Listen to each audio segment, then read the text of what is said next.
Well, good morning, everybody. Jeff Slakey and Spencer Hughes on the Daybreak Show. It's time for us to focus on Shelton, presented by our great friends at our community credit union. Shelton Police Chief Darrin Moody in studio. Hello, sir. Good morning, Jeff. So last week we heard the news that you put in for your retirement. And Yes. it wasn't a shock, I don't think, to anybody who knows you or follows along with the council meetings and things like that. You've been kind of looking that this may be time to wrap things up. Yeah, and it's been fun. And when I got here, they asked how long I was going to stay, and I said 5 years. Okay. And I said, one thing I've learned after many years is you never know what life holds. And so 5 years came and went, and now it's fast approaching 6. Yeah. And we have family up here now, and family we're taking care of and helping out with. And my wife and I discussed it and said, you know what? We made the changes I needed to make, and we've come a long way as a department, and I'd like to leave it in a good spot for the next person. 33 years in any industry or any job is a very long time. And I would think that the last 33 years in law enforcement, you've seen a lot of changes.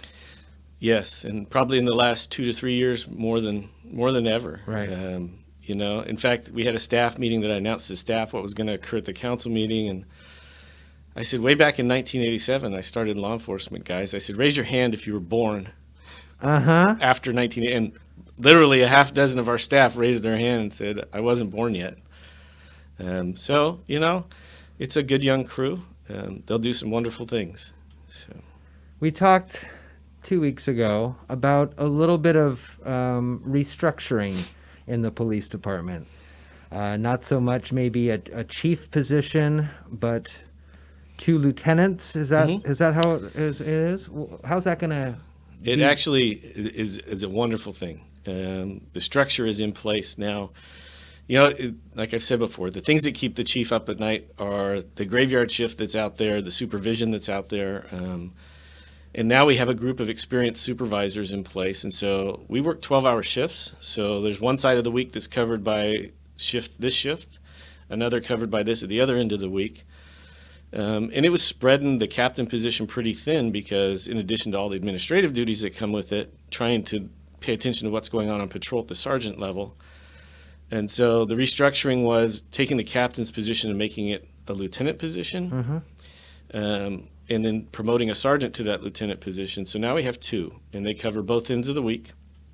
So we have more supervision than we've ever had in the police department. Or I shouldn't say ever had. In the last 6 years I've been here. I am very comfortable with the supervision we have in place now.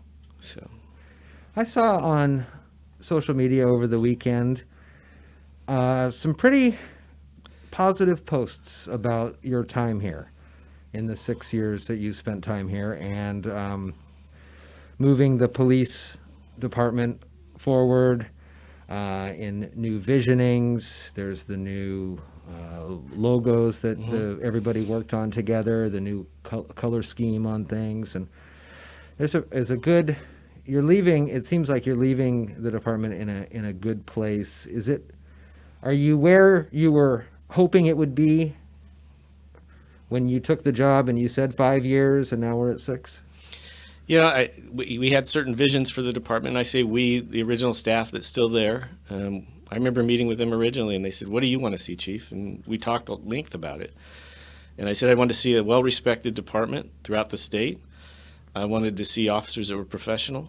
And last year we received accreditation for the first time in history. Yeah.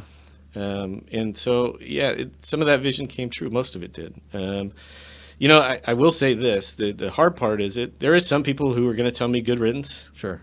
Go on about your way and get out of town. But I didn't expect the guilt feeling that I had. Yeah. When I told staff and as you well know, there's always going to be staff that are going, another chief. But it was the support from the staff of why now, why are you leaving us? The guilt hit. And then I had to realize after talking to my wife that I can't stay because I'm feeling guilty for other folks. Yeah. I mean, your position puts you in the public. But there are plenty of police chiefs and there's plenty of heads of business who would would not invest themselves as much into the community as I've seen you invest yourself into the community. I'm thinking specifically of 5-6 years ago when you would come in with Jerry here and Dr. Apostle, and these are the first formings of Graduation Matters, and these are the first conversations of additional help to try to get a YMCA here. I mean, you've really put a good mark in the short amount of time here on not just policing in Shelton, but I mean, you could make the case that overall in the county it's benefited. You know, and I said from day one, the police are the community. Yeah. And if we're not accepted into the community, then we need to get accepted and figure out how to do it and be part of that. And like you said, it's an investment.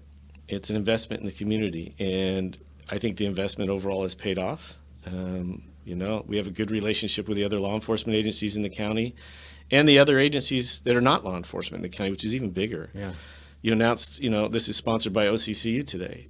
One of our biggest proponents has been OCCU. You know, Bert and his crew over there have been overwhelmingly supportive of the police department during my tenure, as have Peninsula Credit Union, you know, SPI, the Chamber of Commerce. Yeah. We've had a lot of support from folks in this community, which has been great to see. So, I mean, you're not done. It's not like this is your exit interview. You're going to be here through the end of the year to help find a replacement, and I'm sure that's going to be a very difficult.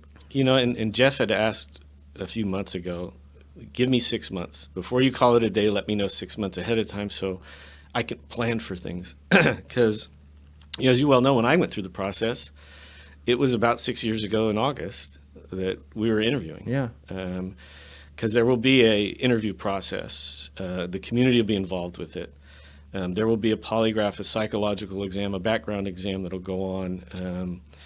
You know, when I remember having a background investigator call me down in California and say, I'm on my way, I'm getting on a plane, I'm going to come down there and talk to you, neighbors, family, friends, work. So it's a lengthy process, and it can take, you know, 3 or 4 months before you get somebody ready to go. And you don't have to answer this if you don't want to. Would you like to see it be someone internal who understands the current workings of how the culture is at Shelton, or is it important to have somebody with experience at a more populous city to come in, or a less populous city, or? You know, it's a difficult question. I would love to see, you know, somebody from internal eventually become the chief here, but the reality behind that is this is an at-will position. There is no protection for my job. Sure. If tomorrow the city council comes to the city manager and says, we're done, chief needs to go, he goes.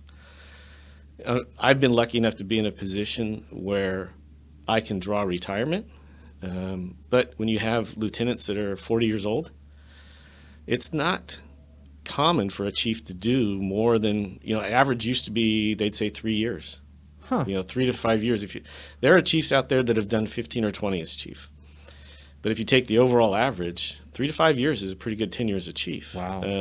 And so to put that on a 40-year-old who cannot retire, and then in 5 years a new council, new city manager comes in and they change the flavor, Sure. you know, it's a daunting task for young folks to do, which is unfortunate because, you know, there's a lot of mentoring that goes on. There's a lot of teaching that goes on, and we've put these guys in place and given them the tools to be successful at it, but it's not for everybody, you know. I reflected back on it just last week, and I was thinking, I didn't even want to be a sergeant. I was happy. I had a dog in my car. I was traveling around doing patrol. I thought, what better job to have in the world? Why do I want to be a supervisor?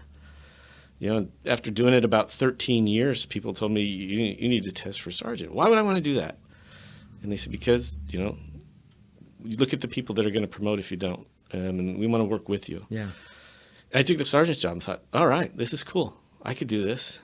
I don't want to be a lieutenant. I don't want to be a captain. I don't want to be a chief. You know, it wasn't that aspiration until way later in life. So.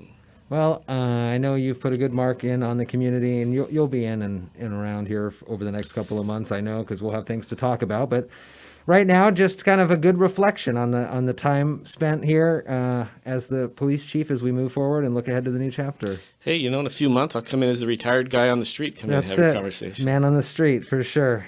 Our Focus on Shelton this week and every week is brought to you by our great friends and big supporters of the Shelton Police Department, our community credit union. Thanks, Darrin. You bet.